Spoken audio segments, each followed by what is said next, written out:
unogona here kuregerera munhu kana akutadzira? Ndimorosani nawo ndoda kutaura chokwadi handimorosani nawo bani marwere akandita hamna marwere akandita neno hachizivi handitsemurwi musoro kudai dai saka uda kuti vaite sei? hapeno ngangogara chingeta zvanoita toda kuti iwo ufare wodiya. Susan ndazwa ndachimira zvinditeererosi chinditeerera ndazvizwa wazwa here Susan? Zvese ndazvizwa. Akanadaka naye fanike seni zvangu handina kana dambudziko zvekutoti hama dzacho pedzakasimukadza. Musi wa 7 December ndakapedzera kutaura naye musi wa 6 June last year. Ndakaona musi wa 7 December ndakutonzwa mapurisa akutouya kutoti hanzi imimi makatagara mapurisa tinongoramba tichinetsana. Kunetsana kwangu ndipekuti izvozvi last year muna January tagara kudaro ndizoona zvemapurisa adini. Saka makabiwa inonzi protection order. Ndofunga ndo protection order yo apeno. Tagara munozviziva zvatinoita muri yeZimbabwe kuti tikanzwa nyaya haiperi kusvika taifambira tabata mativi mana ose enyaya. So nhasi ndadzoka nenyaya yaSusan Manyapa uya watakataura naye ndiri paMikkels Park achitaura kuti akatemwa musoro nedanda namai vepaNext Door. Achiti bishop vari kumutsvagira vanhu vari kumuponda, bishop vari kumushungurudza achitiwo pana vamwe mai vakakuwadza mwana wangu, nhengo yesikarudzi ikatsemurwa kuti dhar. So nhasi tafambira nyaya dzacho tataura nevanhu vese ivavo. Mai vakatsemura mwana kuti nhengo inzi ari kuti akatsemura nhengo yemwana, tataura navo vari kutaura kuti ndo vakatorapa mwana iyeye, kureva kuti zvekurapa vanotozviita asi yekuti kutsemura iyi ndo yavari kuramba. So vanhu vese ivavo ndataura navo, asi regai titange tanzwa mai bishop, mai Jose, mai bishop ndo vari kunyanya kutaudza ivavo. Ngatitange tanzwa mai Jose. Mushure mwamai Jose tiri kupinda pana mai 2. Mai 2 ndo vachatipa hurukuro yechipiri muzuva ranhasi. Kana uri mutsva kutanga kusvika pano paUtindi TV, gara wabaya button rakanzi subscribe, wotena ka notification bell nekulaika nekushare mavideos edu kuti basa rifambe zvakanaka. Handiti kaMwari akuitire zvakanaka, ngatipinde muchirongwa chedu zvakazara. Inini ndinonzi mai Jose kana kuti mai Bishop Maposa wechechi inonzi True Disciples Apostolic Church. Musikana anonzi Susan Manyapa uyu ndinomuziva achigara pamba pangu 2 years. Vanhu vapiwa dzimba neshalani kushe dzegarika idzi. Iye haana kuenda kunogara pamba pake, akabva uya bagara pamba pangu 2 years achigara pasina munhu. Ndaingouya ndichingosvikoona hangu munhu aripo ndisikatauri naye, asi yenga asikatauri.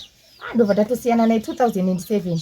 Tobva tangosiyawo ndichingouya kusvika baba murume wangu aenda kuBotswana, auya nemari akati ngatiwake imba. Iye anga angoripo, ndo pandakazotoita zvokuti abve pamba paya akutoramba. Kwabva ndaenda kuhousing kumba uku kune munhu ari kurambira pamba pangu asi aisa house number yake. Zvikanzi aiwa ndikatichataura naye zveshuwa akazongobuda bva adini kubva aenda pamba pake.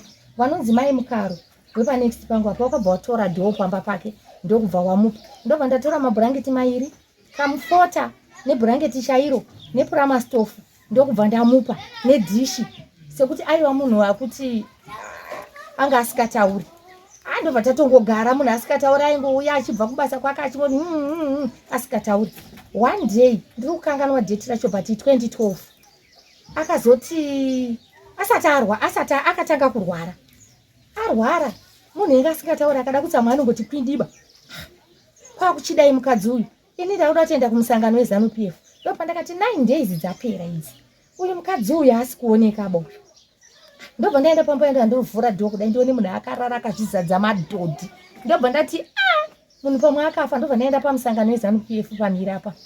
Ndobva ndanoti painzi pamuonde. Ndobva ndandotaura nevanhu ndikati inini vamupfumi vaivapo. Ndikati pamba pedu paNext pangu pane munhu asiri kumuka akadai. Vanhu vakati Susan tinomuziya. Zvakanaka.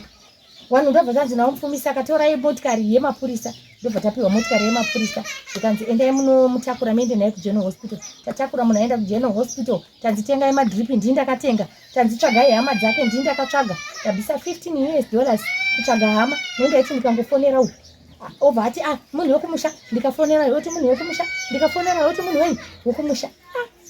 Ndobva ndazobata hanzvadzi yake yainzi Chenge uye akati ndokumbirawo kuti muite zvese zviri kudikanwa, ndiri kuuya ndakumbira pabasa. Zvakanaka. Chenge uye anenge akazokumbirawo nekuti akangopedza 2 days kubva auya. Ndati zvakanaka izvi. Chenge uye kwakutouya, kwasvikaona hama yake, kwakuya nehanzvadzi yake, hanzvadzi yake kwakusara ichichengeta chini sisi vaya vanga vasikagoni kusimuka, vaisagona kudini kana kudya sadza. Ndini futi ndakatanga kuita basa rekutenga zvinodyiwa nemunhu aoparetwa mayogati. Aidyiwa mayogati mukadzi, mayogati ndichongomutora sekuti ihanzvadzi yemurume wangu, anobva kumusha kumwe chete. Izvi zvotopera, tobva tatogara. Saka akazonyora tsamba zvikanzi Mai Jose, werengai tsamba iyi, ndarota muchinzi inini ndini mune makii ekuti inini nditaure. Ndobva abva apa munin'ina wake, munin'ina wake kwakuya naye. Saka ndakawandirwa nevanhu nekuti ndinoita zvekubatsira vanhu. Kubva ndichiri kwamugodhi ndakanga ndichichengeta Mai Bishop madakadzi kuChitope, kwainzi kuheadquarters kuChitope uko. Ndakatosarudzwa nevatungamiriri ndikange nditoriwo munhu akanga ari muprofita aitochengetedzwa. Saka zvadaro tichada kuuya kunyaya yekubatsira vanhu kwenyu iyoyo, tichada kuuya saka zvadaro ndakabva ndati iwe dzokera naro, enda naro. Iye anga akarara mumba, anga asikatombooni kana munhu. Ndobva musikana yadzokera nepepa riya, ndikati enda ungonotaura kuti ndanamatirwa. Musikana yadzokera nepepa riya akabva andosvikotaura kuti hanzi oi zvikanzi havana kunamatira ba, enda naro pepa iroro. Iye vacha ndinomubata musoro, ndakangobata pepa, ndokubva ndanamata ndakabata pepa riya. Vanhu vepengu vakagara pano papaine vanhu 22 wenge vari pano vaida kunamatirwa. Saka vanhu vaya vakagara apo nechepamberi pane motikari apo pasati pane mota paiva nemupopo wanga uri apa, pane huku mbiri ipapa, paiva nemupopo wanga uri ipapa. Saka mupopo uyo wakabva uchikoka bhotimbuka pakandengendeka. Choto ichi chakachiri kuseri, paiva nepotendo iri pamoto. Saka poto yakabva yakudubuka kudonhera pasi. Tese vanhu tese takapera kudini, takapera kudonhera. Ndinozotombonzwawo kuti madonhera andaita aya zvakadini, tese paingosheka pasi paya pese. Ndopa ndakazokwanisa ndini ndakatanga kumuka pavanhu 22. Ndakutobvunza vanhu kuti zviri sei. Vanhu vese vakati ameno wevhi yauya pano. Ndikati ameno. Kubva zvatodini. Ndobva tatotanga kuda kutanga kunonga zvinhu. Ndakanzwa ndane imwe skin yandakanzwa. Ndikanzwa kunge ndine imwe skin yenge chimanikidzwa kupfekedzwa. Ndichinzwa kuti pfekedzwa imwe skin zvokuti nanhasi skin iyoyo ndinoinzwa zvokuti chero ndikabata munhu kana achitopenga anobva aita right. Saka zvadaro handingogoni kungoti munhu wese anopenga ndikamubata oita zvakanaka. Ndinoteta sort of kutofila ndine pressure inouya mumiri mangu yekuti ndikatoona benzi ndikangoribata radini ratoita kutanga matozwa kuti uyo ndikamubata zvinoita. Ndo zvandakaita last year muna November musi wa2 ndakangoona benzi renge riri paMickles Park. Kubva rabva ratouya richida kutondirwisa, kubva randibvutira bhega, kubva ndadaidza vanhu ndikati ndiani murume mhari abate munhu. Ndobva abatwa, ndobva ndangomunamatira, anobva kwachigodoro kuchitakatira, ndobva angoita normal, abva atozongopiwa zvinhu nevanhu nguva ine free market yepadzasape. Saka izvi zvadaro izvi takatogara. Mangwana aya makuseni ndakamudzwa kuzimuya kutonditi mamuka seiko Mai Jose. Ndikati ndakashokeka. Achitaura kunge chicheche. Pakauya pakazara makombi pese apo, vanhu vaibva kumusika wangu, vanhu vakufonerana kuti mukadzi uya akudini, akutaura. Inini ndakatotiza, kubva ndapinda mumba, kubva ndazobuda, kubva ndadongorera. Ndikati uri kutii? Zvikanzi maita hendi maiguru Mai Jose. Aingonditi maiguru. Saka kugara kwangu kwese naye ndakanga ndisingazivi kuti munhu asina kunyatsoita zvakanaka. Pfungwa dzake ndakazozvinzwisa hama dzake dzauya pano kuzotaura kuti aiwa mwana uyu akarwara 3 years achipenga asingagari kana mumba. Saka mukaona zvaanoita zviya zvese, tokumbira kuti mumuregerere, tokumbira kuti musamurowe. Ndikati since my life handisati ndamurowa kana kumbomudini. Tatogara tozongoona angotsamwa chinyi tete, haana kumbodaira autotsamwa kutopindimara. Izvozvo pane zvainge aita ini ndatoenda mazuva ezvihuta aya ndaenda kuzvishawani kunotenga zvihuta. Kune imwe hanzvadzi yangu iriko takapedza 4 days tiriko tichimirira zvainzi mazai ezvihuta anodini anobatsira anorapa shuga. Ndiri diabetic, ndiri munhu ane shuga. Zvapera ndotozoti ndasvika pano ndichingosvika aibva amhanya kumapurisa utonotora mapurisa aya ouya zvikanzi Masungwa. Ndikati ndaita sei? Zvikanzi mune mhosva yekunzi pamakageza mapureti mvura yakayerera ichibva yandopinda mumba kubva yatotesa 10 kg yehufu kubva yaeredza 2 kg yeshuga yange iri menge yakavhurwa nefishi dzanga dzirimo dzakazara mvura ine makoko. Ndobva tatosungwa ndobva taenda kuCentral. Tanga tiri 13 mafamilies aipa mhosva kuti uyu akandidai uyu akandidai uyu akandidai. Ndobva taenda 13 mafamily. Yes. Yo. Tinotori nemapapers acho. 13 families. Yes. Titori nemapepa kuti ari kunoka nditoita atoripo takangogara takangoadini. Makatomirire kutodaidzwa zichiuya iyi. Aiwa takabva tazoenda zvekuyi. Taenda kukoti zvikanzoenda ndobva tapiwa order.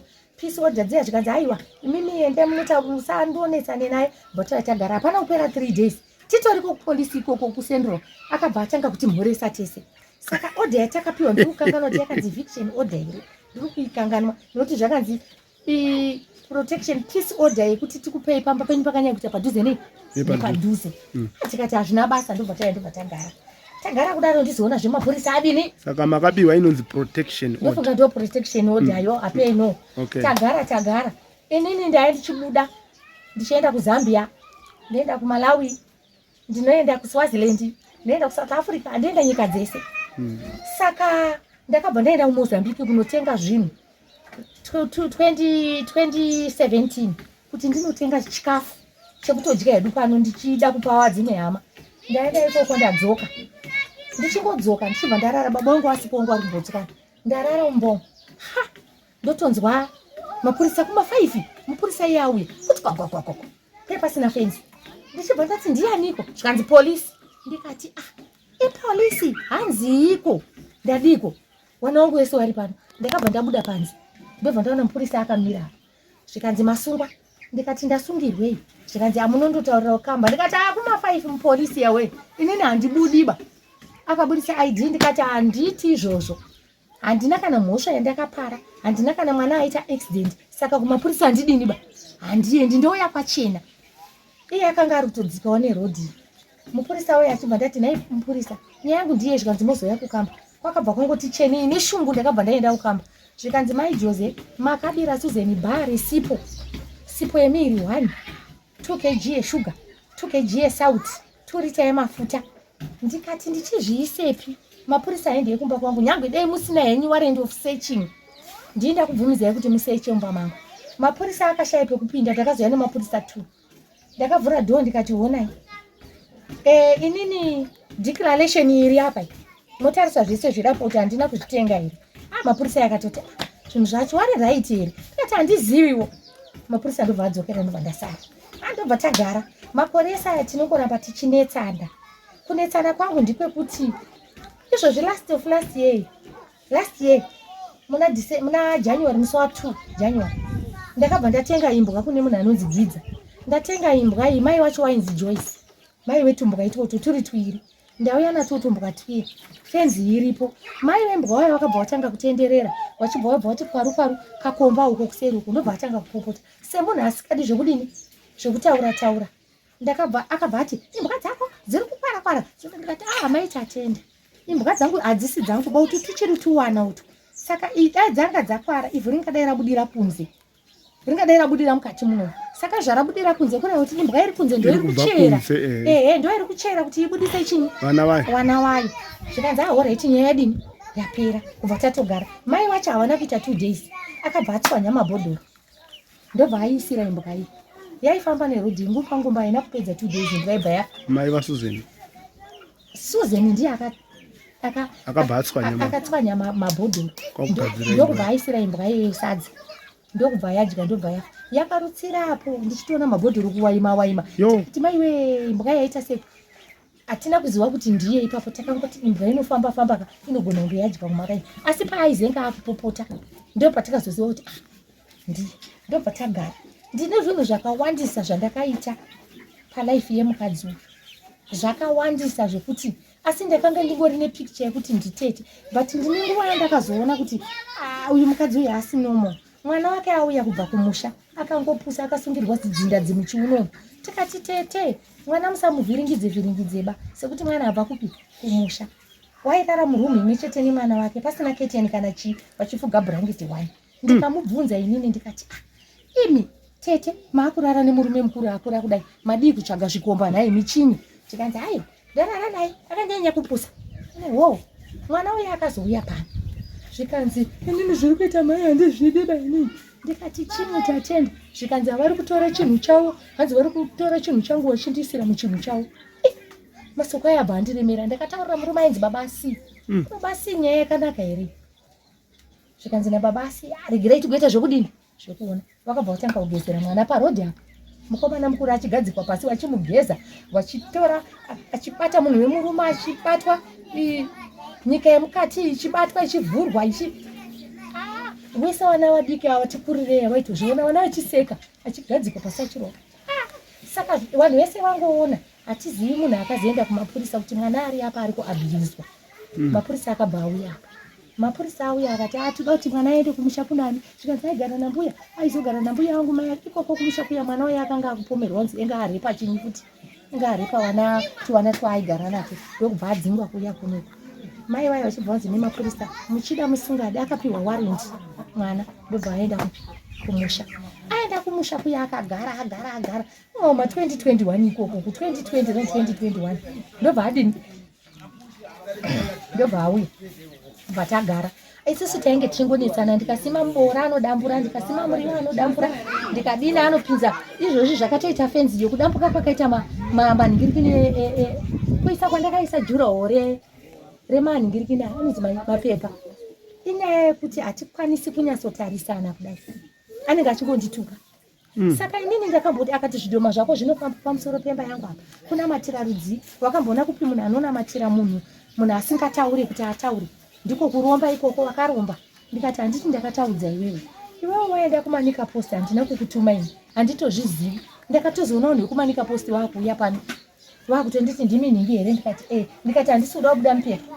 Zvikanzi haiwa hatisi vambobudisa mpepa ndoda kutokuibvunzai hedu taandibvunzei kubva ndakutaura navo. Ndakatozoona nyaya yevanhu vakutonditi amaijeze tengai pepa muri kunzi asi ipo paakaburisa mupepa haana kuburisawo ndakanamatirwa namaijose.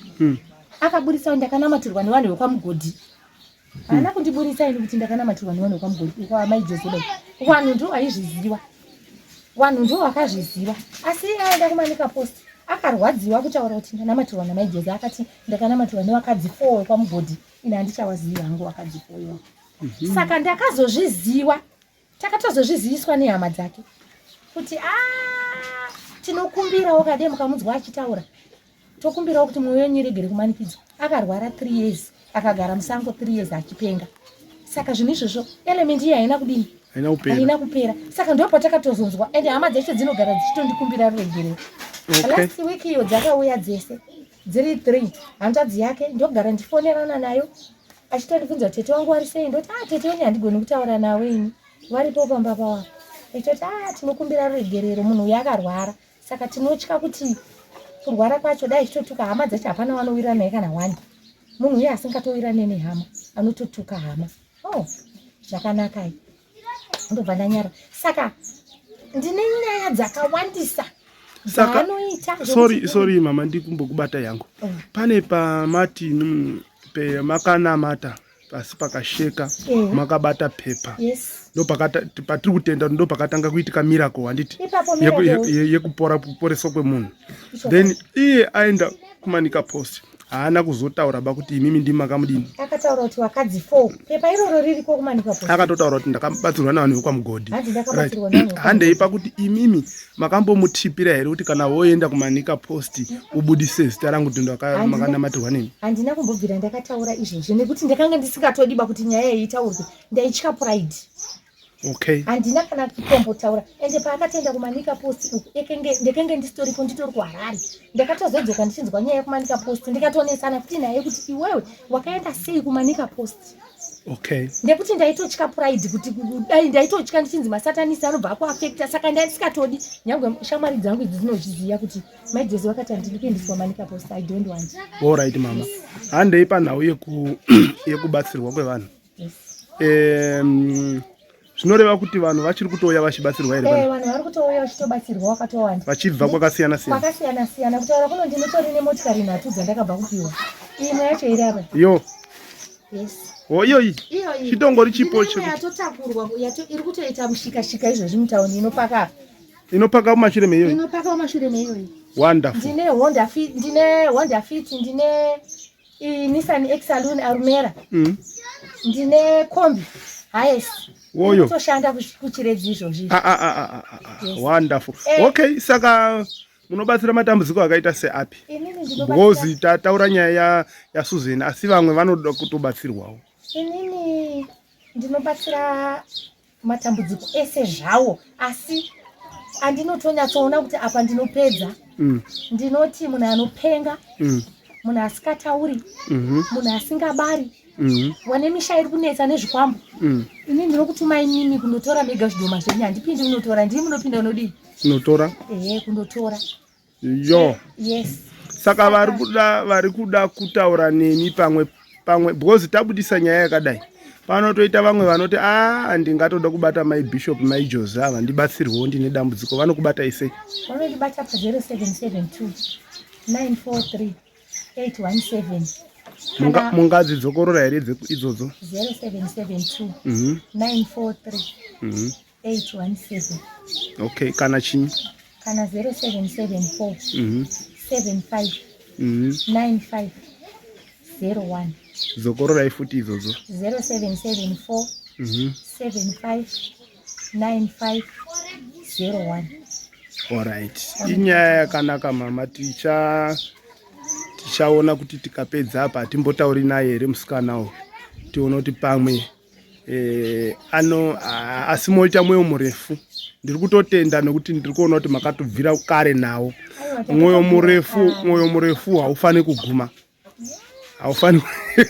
Mwoyo murefu haufani kuguma. Hazi neBhaibheri rudo rune mwoyo murefu. Neshuga yandinayo. Ndinoafektika because time yandinoti shuga yakadzika ndotanga kuona zvimwe. Musi wa7 December ndakapedzera kutaura naye musi wa6 June last year. Ndakaona musi wa7 December ndakutonzwa mapurisa akutouya kutoti hanzi imimi makarowa munhu marimwe zura aya ndakati aya maoko aya, asi kana akauya panapa usiku anorohwa munhu anouya pamba pangu usiku anorohwa chaizvo panapa. Saka kana achiti ndakamurowa masikati anenge akunyepa nekuti kana nharaunda yese cheri kubvunza ani. Aiwa, ini point yangu pairi mama, imimi ndakakutarisai muri munhu mukuru, number 1. Number 1, number 2, munoremekedzwa. Hapana munhu anoshinga kungokutambidzai mota kudai musika asingakuremekedzi. Saka zvazviri kureva ndezvekuti muri munhu anodini, anoremekedzeka, uye ndanzwa sekuti mwati muri munhu waMwari. Saka ndakukumbirisawo kuti mukaona zvoitika futi, mwoyo murefu yanga urambe uchidini uripo. Ndo tinotokunda, tiri panyika tinosangana nazvo, asi Mwari anoita kuti tidini, tikunde. Pamwe Mwari pane zvaro. Saka ndinotenda Mwari, chingoramba muchingotenda Mwari kuti zvinhu zvenyu zviri kufamba zvakanaka. Haiwa, handikangani, ndicharamba ndichikusimudzirai munamato. Amen. Ndevamwe vari kupa matestimony. Hanzi murume akanga aenda 8 years akaenda, ndobva angosiya mhuri, akangosiya vana 2 nemukadzi. Kubva aenda kuHarare, kubva atenga imba, kubva agara neumwe mukadzi. Saka mai vangu vachiti ndiri kutadza kunzwisa, haadairi foni, haapiki foni, haadini. Saka vakauya panapa marumwe zuro, ndobva ndangovaitira zvandakangovaitirawo. Saka ndofunga kutenda kwavo ndokwakavaporesa. Saka ndopavari kufona uchiti andifonera kuti izvozvi ndatobuda kuenda kunze kwenyika kuUK. Saka ndiri kungoenda zvebasa, asi ndiri kudini, akutokomunicata. Saka wonderful. Masoko enyu ekupedzisira mama? Ini nangu masoko angu ekupedzisira ndeyekuti ndinoda kuudza Zimbabwe inokona tukona border to border kuti andinogara hangu nemunhu ane problemu yekurwara asi ndinongomuregerera nekuti inini wacho ndindatova mujeri inini ndina hangu ndiri mujeri asi ndinongonzwa kumuregerera ndichisimbiswa nehama dzake kuti munhu uyu ane problemu yekudini yekutenderera pfungwa kwaakamboita saka ndinongoti pasi rese tibatsireiwo kunamata kuti ndigokunda nekuti ndiri ndega ndinotya ndinogona kutadza kukunda asi dai Mwari andibatsira andikundise vanorwara tiripo vasingataure wacho ndiripo saka kana wakuzotaura vanofanira kuzoya kuti vachindituka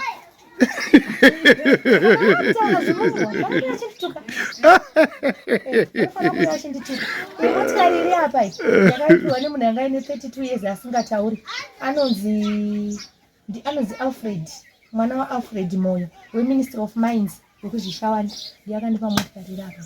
Alright. Yes. Alright. Honda Fit ndakaipiwa na ainari Bingura ingachimboshanda paCivic Center. Mwana wake anga asikataura anonzi Tinashe ndiwo wakandipa motikari iyoyo. Honda Fit iyoyo. Izvi zvakanaka zvakadaro. Andotenda kuti zvandauya kuzokuita interview kudai pachangoita anongoti Ered anoti mwabudisa my bishop taakukupaiwo Honda Fit yenyu. Inini ndine nharo nezvine nharo. Handitorera kana mweya wekuti ndirowe mukadzi uyu. Nokuti ndakatogara ndazviona kare kuti ane era mulife make chaada kutobatsirwa. Alright. Achaada kutodawo kutobatsirwa Zimbabwe woye. Alright. Munhu ada kubatsirwa zvekuti ndinonetsana naye kana zvaanotofamba achitaura kuti ndinonetsana naye. Anotondinyepera because handitoiwani nguva yacho. Nhasi ndakamisa vanhu kuti nhasi handisunamatira dozorora. Handitomboiwani nguva yekunetsana naye. Ndinosvika pakunyara achituka vanhu vakagara apa achiti hey, muri kunditarisa apa anenge asina kugara zvakanaka futi. Anenge asina kugara zvakadini zvakanaka. Vanhu vochitarisa kuti zvinyi osi muri kundidai saka inini mashoko angu ekupedzisira Zimbabwe handina zvinhu zvakanyanya kuwanda. Ndinongoti kumbirawo minamato. Ndinotodawo kutoti minamato inge iripo uchitokumbirawo minamato kuZimbabwe kuti ai ndokuona wagara ukaita musha. Ndine musha usingaite kuzaka. Ndokumusha kwemurume ndokwandino kumusha kwangu. Ndokumusha kwemurume. Saka ukaona wati waita neighbor yakadai wakomana. Inguva yakaoma. Roda nyasha dzaMwari. Asi Mwari haiti mistake mama. Haatomboiti mistake. Mwari anotozviziva kuti munozvigona chete. Musi wa 7 December ndakusungirwa nyaya yemuna July. Yevanhu vakarowa vacho varipo. Vari kutotaura kuti sitakamuro vari kuti ndakarowa kuti namai Joseph. Asi nemhuri yavo yese. Aka kamwana kadika aka katikitiki kamukomana kakazemberana nambuya. Ndokaitora matombo kachidini kachitaka ndozviri kupa purisa.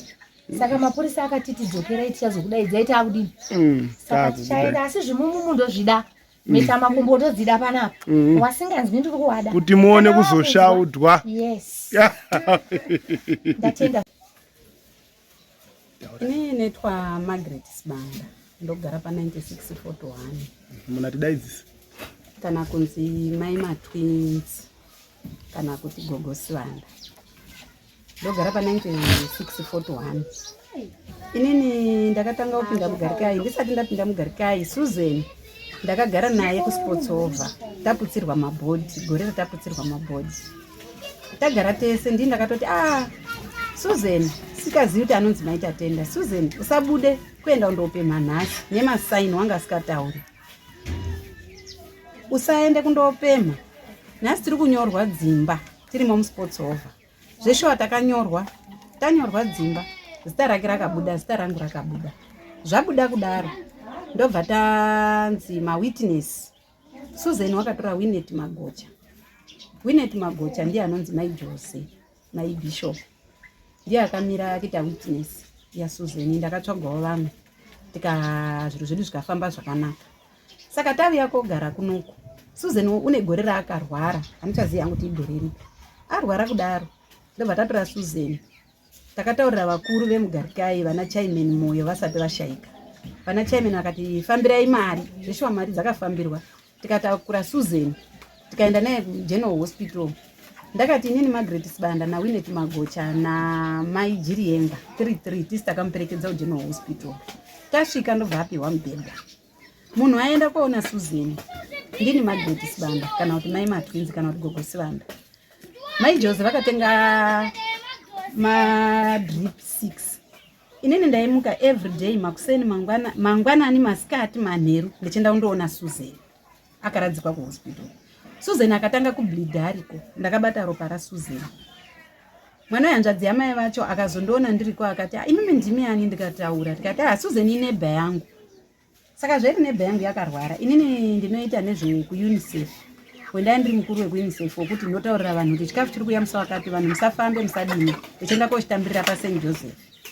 Saka kuUNICEF ndakaenda vakati mimi takurai munhu aende kuhospital. Saka ndakaita simba rekudini rependa apa inebha yangu. Zveshuwa mwana yanzvadzi yacho akataura kuti tichakupai mbudzi yekutenda basa rese remakadini remaita. Handina chindakapiwa, handina kuzvibatikira. Suzeni abuda muchipatara wakadzoka. Waichengeta imba yaSuzeni. Vana vangu vasikana ndo vairarama vana matwins, Patience na Priska. Ndo vana vairara paimba maSuzeni. Right Suzeni akati vana venyu vakaba. Ndakabvunza kuti wakabirwei Suzeni? Ndikudzosere zvinhu zvacho zvakadini? Zvakabiwa nditenge ndikupe pane kuti tivengane ngezvinhu zvisina basa. Haana chaakataura chakanzwisisika chine musoro. Ndobva tagara kudaro. Rimwe gore mwana wake wakauya. Auya mwana waSuzeni. Wakatanga ushungurudzana nemwana wake. Ndabva ndasvika ndati Suzeni mwana haanza roba wona mwana wako zera rari. Mwana wako wakura. Unofanira kutaura nemwana wako in polite way wechimudzidzisa mune zvakadini? Mune zvakanaka nekuti iwe unokura naye. Wakakurawo uri kwako wega. Mwana akakurawo ari kunzvimbo yakewo. Ndakazonzwa takunzi tine mhosva. Tikaenda tiri 13 mhuri. Umwe nomwe aimira nemhosva yake. Tikapinda mukoti tikapuwa protection order yekuti musataure naye musanetsane naye. Zveshuwa takauya tikagara. Iye ndiye akatanga futi kuuya kudzimba dzedu. Makadiko mamuka sei? Zvakatopera anhu ngatitaurane ngatiwirirane. Tikafunga kuti pamwe niyo zvinhu zvadini zvapera. Zvadaro takabva tagara kudaro. Mwana wake wakarwara ndobva atsemuka nhengo yake yechirume. Atsemuka wakaita unga munhu wemukadzi. Aita munhu wemukadzi udaro. Vanhu wakamhanya kuenda kuna Mai Jose chida kuti ndibatsire kuna Mai Bishop yo pendiri nhasi. Aenda kuti ndibatsire vanhu vechiona. Ini ndakazwa kubatikana ndatotumirwa munhu kuti uye muono zvakaita mwana waSuzeni. Nekuti Mai Bishop ndibhururu wangu. Ndabva ndauya ndasvika ndobva ndaona zveshuwa zvakaita mwana ndakati maita tenda yokutaura iye Suzeni. Maita tenda aufanirwi kuti ungoratidze chirwere pane munhu wese chemwana wako. Secret zvikanzi aiwa ndichatomboiti secret ba nekuti mwana wazvimba dumbu nhengo yake yakatsemuka. Zveshuwa ndakamuti ndaikumbira kuti nditaure nasekuru wacho kuti tiedze kutibatsire mwana. Zveshuwa hanzvadzi yamaita tenda yakati mubatsirei ndinoita sei ndinokubhadharai. Handina kubhadharwa kana senti. Mabatsirire ndakaita ndakatora Suzeni nemwana wake vakauya naye kumba kwangu. Ndakatanga kumushanda mwana wacho first. Ndobva ndamupa mushonga ndikati ndoshandisire kumba. Ndobva futi ndamupa mushonga yokuti zorera ronda racho irorei. Zveshuwa ronda racho rakaiswa mushonga. Ndobva rakwira nyama dziya ndobva dzavharika. Basa rabijana ndikati chimbondipayawo mari yacho. Mari haina kubuda. Ndobva ndateta seni ndati ini ndaudi ndakusiyana nazvo. Chakandipa kuti nditi ndakusiyana nazvo haisiri nhau yemari ba. Inhau yekuti Suzeni wanga akundituka echiti iwewe sei wagona kuchirapa chirwere ichi. Unganga hwako hunganga rudziyo wagona kurapa chirwere. Asanga amboenda kwakawanda naye. Wakaenda paSt Joseph. St Joseph ndobva yazvitadza. Ndobva aenda paSakuva clinic. Sakuva clinic ndobva yazvitadza. Ndobva aenda kuGeneral Hospital. General Hospital ndobva yazvitadza. Ndobva anzi na doctor wekuGeneral Hospital. Chiro ichi chiwanhu enda kune vanhu vechiwanhu vanozvigona. Zveshuwa wakaenda kuZinata. Aenda kuZinata. Wakaenda kopiwa imwe nyanga hana kuitaura zita rayo yekudanga mvura. Nyanga iya yakamudyira mari. Ronda harina kupera. Mwana hana kudzoka kuti aite munhu wemurume zvakaramba zvakadaro. Saka azodzoka kwandiri ndazvirapa zvaita zviri right. Wakatanga kuti iwewe ndiwe muroyi wangu wakatsemura mwana wangu. Ndiyo nyaya yakanyanya kundibata. Musi wekutanga ndakamuyendera ndikati maita tenda. Kana waona kuti ndiri kutadzira uya pamba pangu. Mai true kana kuti Margaret Sibanda. Zvandiitira handizvifariri. Nofunga ndakaenda kumba kwake 2 times. rechi3 ndiro ndakamurova. Muromo wendakamurovera ndewekuti wakaroya mwana wangu, wakacheka mwana wangu neusiku. Munofurirana namai Bishop taura aya mai Bishop panapa mai Jose kuti uite sei mutsemure mwana wangu. Nhasi wakunyepera kumisa zvimushonga, mwana wangu watopora. Iwo ndo waitoziya chirwere chairwara mwana wangu. Zveshe wakarova Susan ndini, mai Bishop haana kurova Susan. Inini Margaret Sibanda kana kuti mai True ndini ndakarova Susan. Hama dzacho dzakauya last week awo. Akambotanga kuunza bamunini wacho, munin'ini wemurume wacho. Obva auya obva ataura nesu, obva atoti mai guru, vanhu vanokuitirai zvakanaka sei nechizovakanya. Akanga akuda kurohwa navo, tikati aiwa musamurove musiyei. Zveshe wandobva wamusiya. Ndobva afonera hama dzacho, ndobva dzauya kuti ndakarohwa. Zveshe wamukoma wacho anonzi Chenge anoshandira kuHarare kuDailboard. Nemunin'ina wake iye Susan wacho. Mwana wehanzvadzi yamai vacho vakauya pamba pangu pa 9641. Zvikati mai matwinzi tauya kuti tinzwe kuti makarova sei Susan. Ndakavatsanangurira A from Z. Hanzvadzi yacho ikati zveshe wanhau ndinoiziva yekuti tatenda wakadini wakatsemuka ende waya ichirapwa nemi. Ini ndaiti ndichataura nehama dzani dza baba wamai watatenda kuti dzikubhadhare. Saka inokwanisa kudini kutaura nadzo. Ndikasaka ina handina chandakapiwa. Asi chandakazoregerera kuti ndipedzese basa iri inyaya yekuti hanzvadzi yenyu yanga yakuchindituka kuti ndini muroyi mugarika yemunhu. Saka mandakabva ndageza maoko ndikasiya. Ende kubatsira kwendakaita ndakabatsira through vavakidzani vaya vakundochema kuti mwana uyo anofa. Saka ini ndakamira kuti neni ndakatakurawo 9 months. Regai ndidini kubhadharwa nekusabhadharwa chendiri kuda badzi kuti mwana aite right. Zveshowa mwana wakaita right. Asi pamusoro pezvo mai vacho votaura kuti iwewe ndiwe muroyi wakaroya mwana uyu. Neuroyi wacho handitohuziyiwo kuti wakamira sei. Inini basa rangu inini ndiri rezinata noita zvechivanhu. Saka ndakatadza kunzwisisa ende ndakabatwa nehasha ende ndakamurova ndakatsamwa ende handitozivi kuti ndini here ndakamurova kana kuti idzviti rakarova nekuti zveshowa ndakamurova. Kana kumapurisa kwaakaenda ndakataura kuti chokwadi inini munhu uyu ndakarovawo. Pamuri panosvika dzviti? Pandiri ndine mashai akati wande. Mune akaita seapi? Ndina sekuru. Sekuru wepasi Chigare. Venguva yehondo dzemapfumo. Vanobuda pandiri. Ndina mbuya. Mukadzi wasekuru vanobuda pandiri. Ndine dzviti rinobuda pandiri.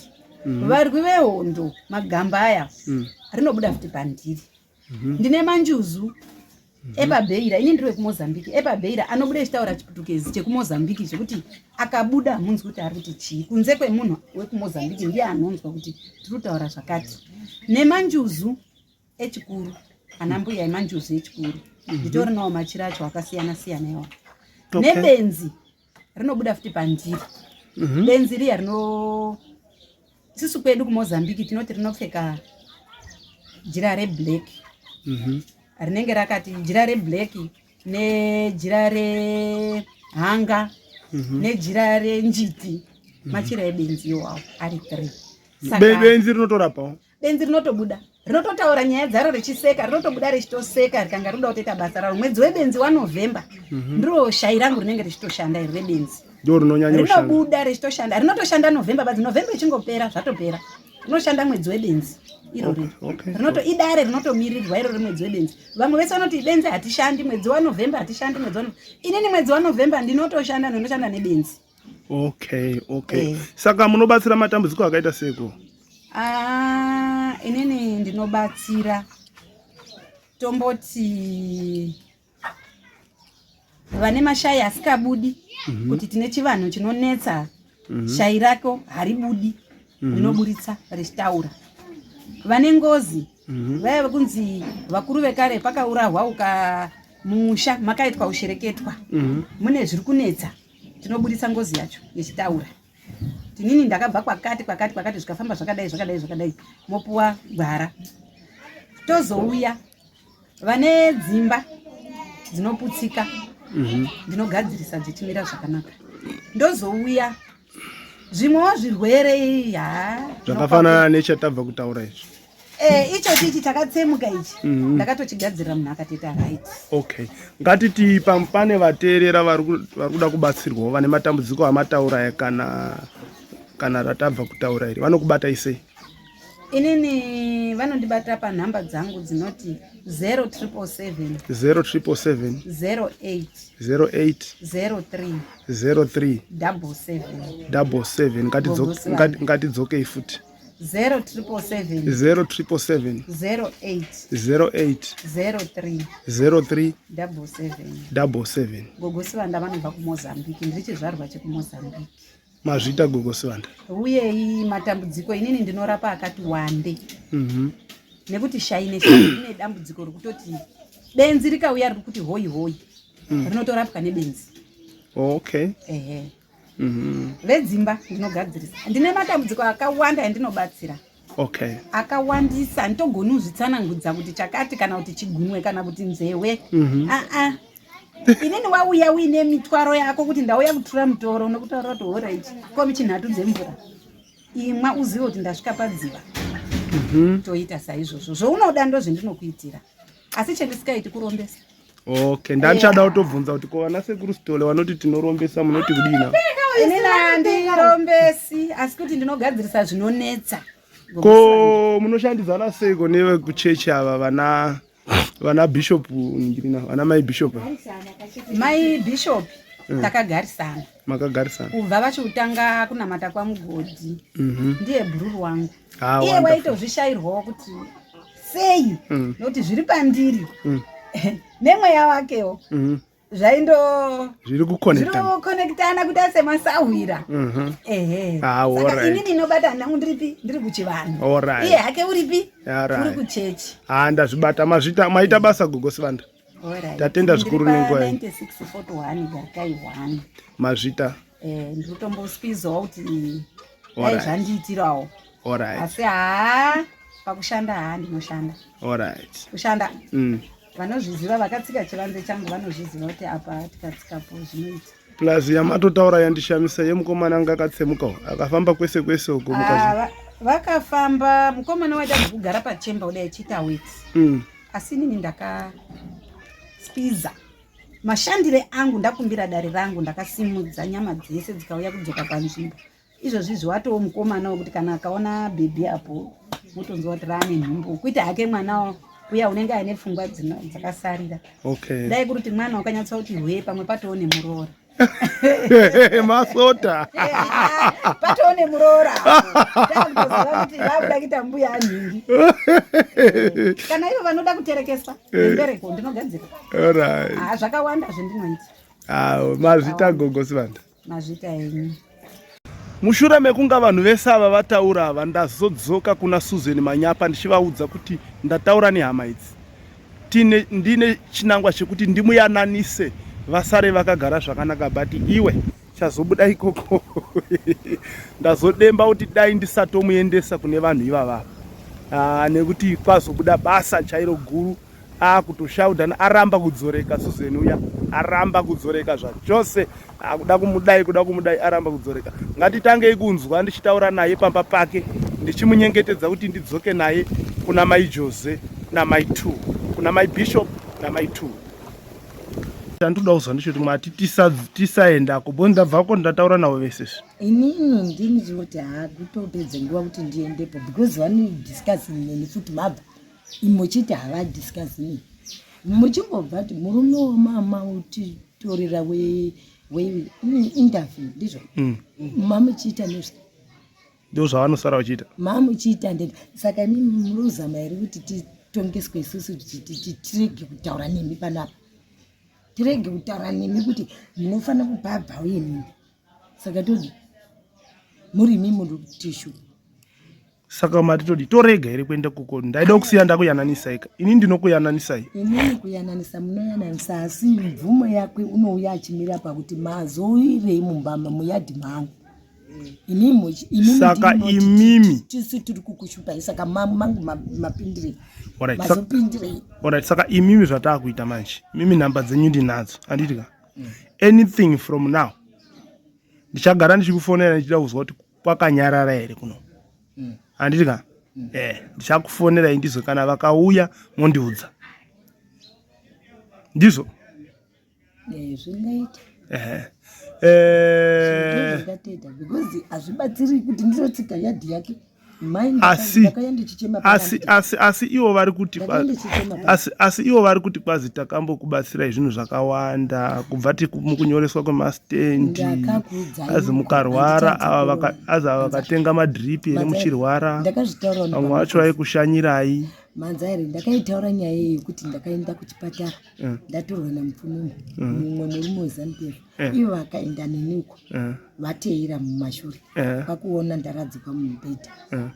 Saka vakati ivo vakanditengera madhiripi vakataura zvamuri kutaura ndozvavakanditaura ndabvayo kumusha vakati iwewe uri kutiitire zvisina basa takakutengera madhiripi ndode mari yangu yemadhiripi handingapedzi nini nguva yekuti inini ndokutengera madhiripi uchiuya uchindituka.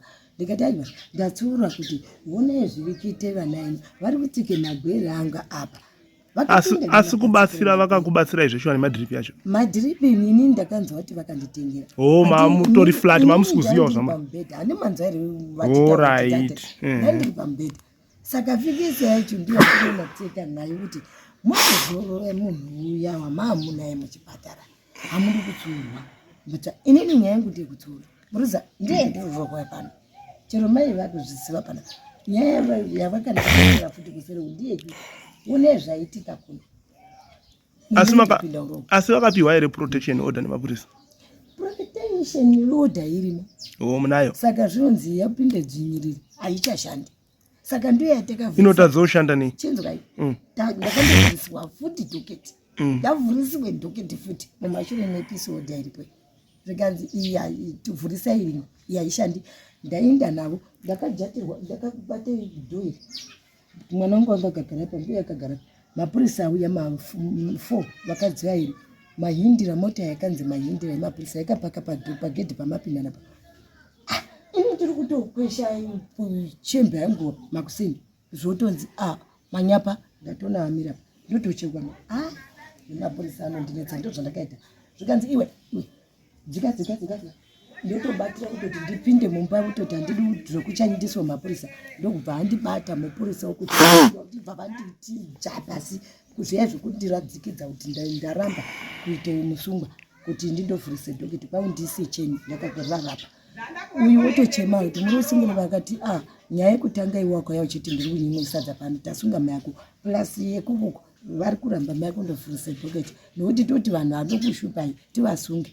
Ndikati zvanetesa mapesoda taisa iya ichinhamba ichingani ndichifambiswa inini munhu neoperation ndiri kufambiswa futi ndamwa mapirisi pasina chadaro. Saka ndiri kufambisirwei kuchaindisa futi kuchikanga kuti ndindovhurisa ini dhoketi ndidzokerezve kukoti vanhu vacho vari kuramba nyaya. Mukavati chakati vanoti hatina chataita. Inondodi saka pane zvandoda kunzwisa. Pane yavambotsanangura vanhu vachitanzi mwaimborara nemukomana mwana wenyu murume imwe chete muchifuga gumbezi rimwe chete. Right. Ipapa ndakabva naye kumusha. Ndabva naye kumusha. Inini ndakaisa keteni rangu mumba mumadhasa bhegireni. Waitike kurara manza. Ndikati zvisinei ndikadzvinyirire mwana unoita fanika wadini waitoita chimfungwa. Chiregerai ndidini nditi pana mukoma chenge tachenda hasi kuda kudi kurara ega. Saka inini ndochiisa keteni ndaise keteni pandabva naye kumusha ndaise keteni mumba.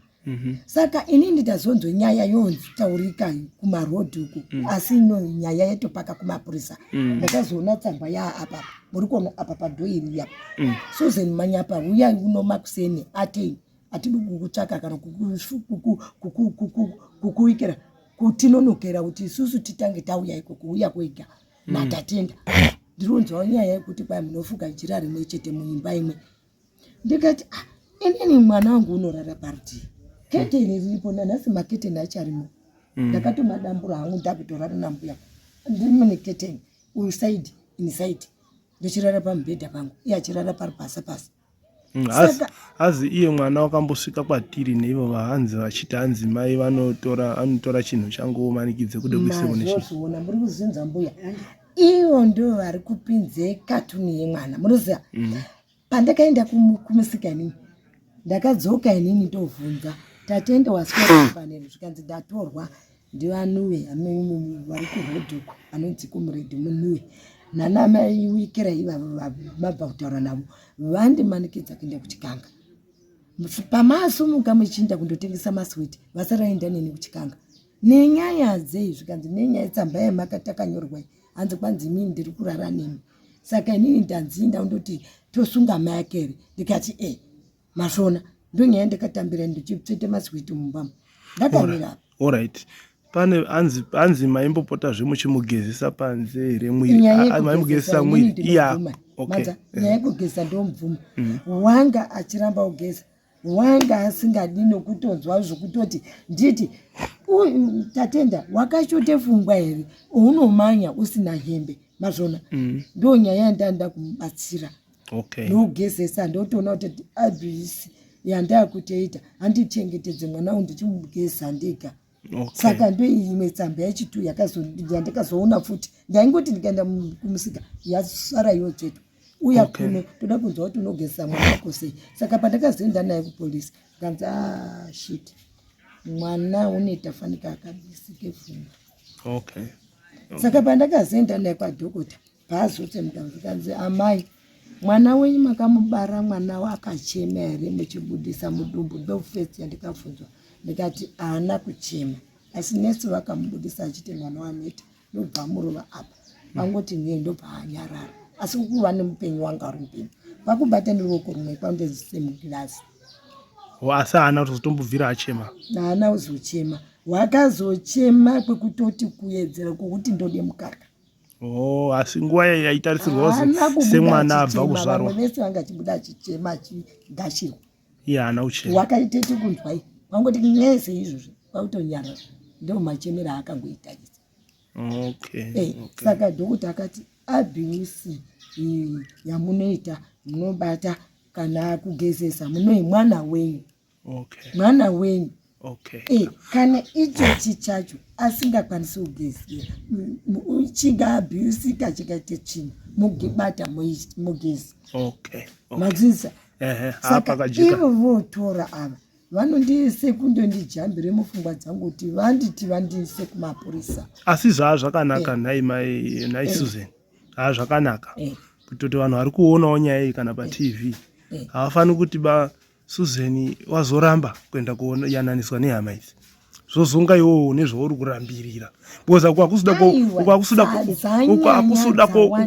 kobvunzwa inini ndiri elda ndisuda kokutonganisa inini ndandisuda kokubvunza imibvunzo ndaida ungosiya ndati hama dzangu ndakuona indakwenda doti mugare zvakadini zvakanaka Susan ugare zvakanaka kumba kwako inini zvokukoteswa yangu handidi ndonyaya ndinoramba ndanyindiswa handidi kukukotesai handitombodi kukukotesai handidi hakuna koti boko ende handidi unzwa uchinzwa tsikirei mabva pano hakuna kana koti hakuna kana kuti ndipere simba ndiri paARV yangu manza ndiri paARV yangu wakanditoka inini kuti neta line kuSt Joseph zvandisingakangani mai akamira pavha apa kwete kumba kwake hakuna kana koti ambakanzi iwewe uchararamire panyika uchindopedzera varwere pachipatara paSt Joseph iwo zvaunoita tasvika uko unongopindure zvendoenda bvunza wakanyarara hakuna koti usataure anything iwo handisi kuvatenderawo kutaura zvakawanda dongosiya ndakuyananisai ndobva ndaenda ambai ndakuona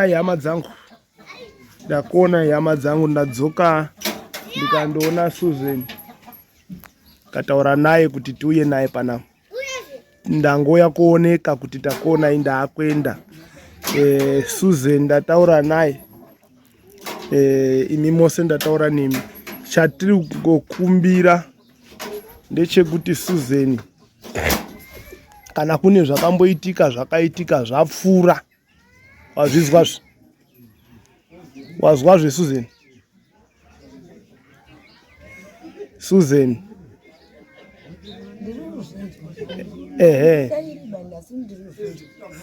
ndati kana kune zvakamboitika zvakadini zvakaitika zvapfuura ngatichitange zvinyi zvitsva tichiende mberi handitika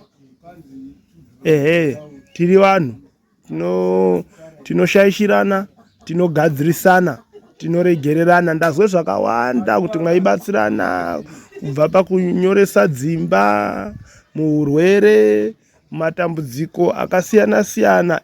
Ndizvozvo zvazvinoita.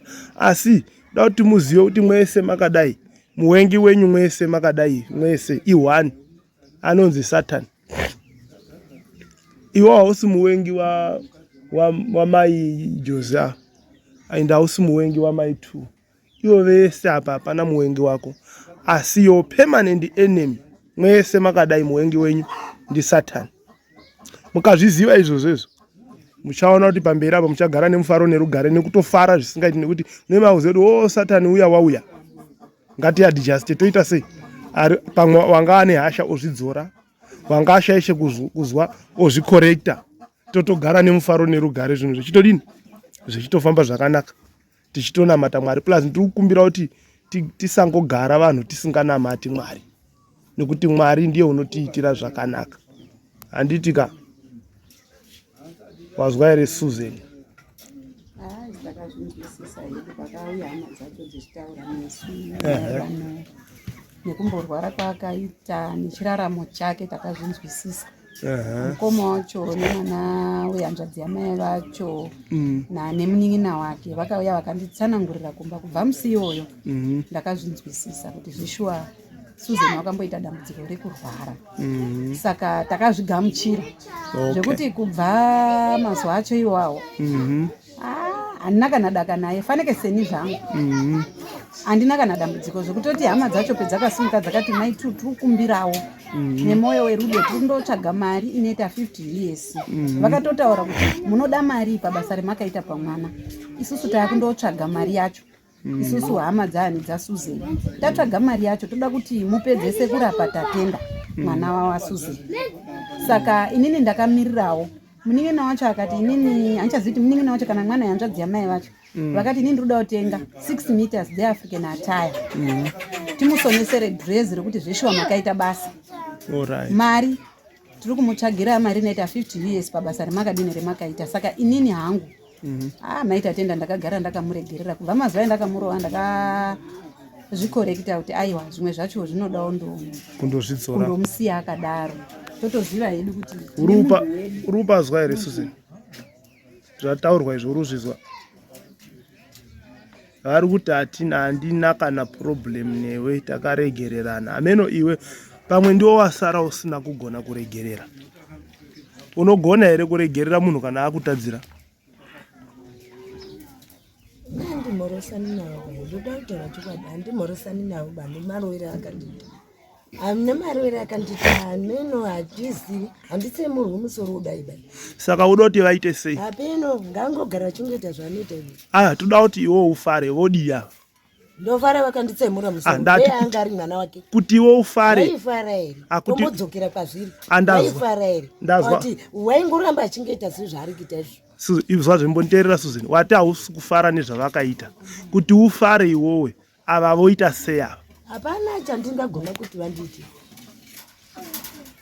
Alright. Inini handina chinokwanisa kumuitira.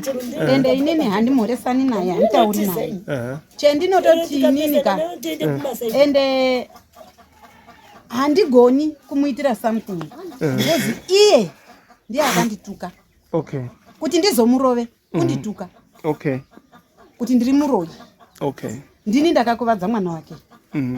Saka sei wazogona iwe kuzozvirapa? Zviro zvinhu zvakandibata. Okay. Ende handina kumurova ndirini.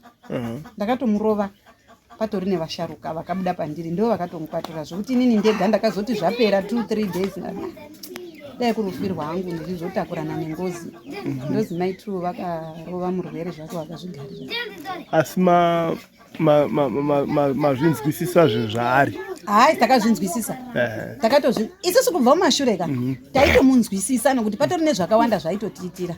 Asi taingoti kana inini chaiko ndikanzwa ari kupopota apa echiyatacha mbuya maibhishop ava ndaitosvika kuti mbuya maibhishop pindai mugedhi siyanai naye, munaziva kuti tine murwere munzvimbo. Asi mashoko akazondiburitsira ndo akandipa hasha kuti ndizomurove. Ndiwo akandipa hasha zvokuti kubva musi iwoyo kana mapurisa chaiwo ndakataura kuti ini zvishona munhu ndakarova kana kuri kujeri ndinoenda handirambi. Saka mapurisa vakaitora nyaya vakaiongorora vakaona kuti takagara nei. Saka iye kana asikadi kundiregerera kana asikadi kundimhoresa inini handimumhoresa. Inini kana iye asikadi kundimhoresa ngatingogare chero iye ari kurarama ari pai pamba pake chetisikadi kutuka vanhu. Asatuke munhu asanetsane nemunhu ngaazvigarire pai pamba pake akazvigarira pamba pake. Ininiwo bishop wacho ndanga ndinyepera ndaite zvinhu zvandakamira pamulemon kwakuti kwanzi ndakamuti bisa mapepa nefenza andi ndakachere masoro ari kumera mumikira mujinga mewaya yenyu iri kusaidi kwangu kwakuti kwanzi usabvisa iwewe uri kiseri wokoko uchibvise mapundo ndakarove nyoka yendege inini ichibude mumapundo menyu kwakuti kwanzi iwe wati nyoka yangu nyoka inini ndi ndakaona nyoka ndakaiti inini tode ubvise mapundo munorambireni mapundo nyoka kuti iwe sabata waya yangu nyoka inonzi tsukukuviriya nemusoro miiri anditi yanga yakareba kudai. Inini ndakasvika pamaita 10 ndasvika pamaita 10 ndakasvika ndobva ndamira inini ndindakadibvisa mapundo mukatadibvisa zvokuti ndatokunongedzera yobva yafamba kuyepi nyepai kudenga kunorwira. Saka Susan apa nyaya iri papi yemabundo iyo here zvavanoita ava vakange vayambirwe nyaya vanosara vondidhiskaza inini kuti saka wangu achindidhiskaza inini kuti undinyepere nhema munoza vakabudise marara munomu dheirororero futi ravanoti kwanzi ndakavatuka inini vakawirire marara pagedhe panapa kwete pagedhe pakuyaurasire pamumba abva apapa pakuda pakuwati warara pagedhe kudai ndikati imimi muneyanza yekuti mowerera marara muchiunganidza pajakisheni yeyi yechigedhe chichi vakuunganidza wese dhishi remvura zvodurika zvechinde kugedhe zviitirei mochitadza kurasa marara inini marara angu nese mumusasa ndoteka ndichiindanawo kurwisiwa varutazi tati chida kuzama kuvhara gomba hapasi kuvhara kule kwakazoita asi anoite unganidze marara mvura yenayo yekukura dai mabhini anotorwa mabhini anotorwa nemota handiti indotakura nemusoro ndichinda nawo pakutorera mabhini kuti musatakurire marara asuzeni pati ini ndochiita ujeka musambotondipatisa nguva yese munete nyaya muchidzvinyirira mwana hatitombodiba sakati handidi kutaura Susan ndazwa ndachimira zvinditeererozvi chinditeerera ndazvizwa wazwa here Susan zvese ndazvizwa plus ndauya pano kuzoti ubatsirike handiwazvizwa right from now ngatichidai ngatichiti zvakaitika zvakadini dai ukambozwisise ipopo chete ndinonzwisisa asi vanhu venya munodhiskazira kwandiri havanzwisi pachibve mupurisa pachibvani vanosara vachiita zvimwe zvisina basa saka uruti vachasara vachiita zvimwe inini mavharwa ini tiri kukuudzai mavharwa ndozvakaitwa mwana wamengu wakaipana pachiti muri kuzviitire zvikanzi inini ndinotobata vanhu vandotomurova pano asi iwo akandichai kwakuti kwai ndakabata vanhu aiwa handina kuvharwa ba Susan handina kuvharwa saka ndati musanditongesa ba saka ndati musanditongesa zvakangova ungoti dei ndagarawo. Alright. Tazwa Susan. Hatina kuda kukutongesa. Iwo ndo kutonditongesa. Iwe ndo wakupinde munyaya. Tati. Susan, ini ndangoye kuse conclusion. Vakaya bani vatatenda vakasara kuti kanzi mauya utonge nyaya pamba pangu. Asi ndakatakurwa nabani vatatenda singadi kumba pangu. Vakati ulatinzanise nyaya megu. Ndo zvamandiitira futi. Ava chigara izvakanaka Susan. Ava vachauyi kumba kwako ba. Wazwa here Susan? Ava vese makaya mukateta choto changimi musada kunyeta makaya mukateta choto mabva kuteta choto mukati imimi munopasi mukapano nemwana wenyu nemai wenyu mukamira pavhumba musoro pevhapa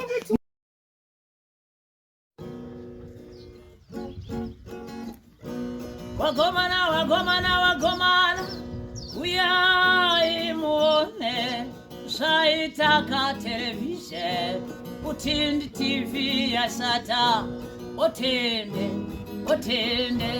Utindi TV yaba baganjanda uyaikane mbone eutakandandawaya waita mukurumbira neutindi TV amakankomana eta makumbo zopambiswa wasina vana vavakuwana wasina varume vororwa nekuburikiza netelevisheni otende otende otende otende baba nesuo tasimuka tarirai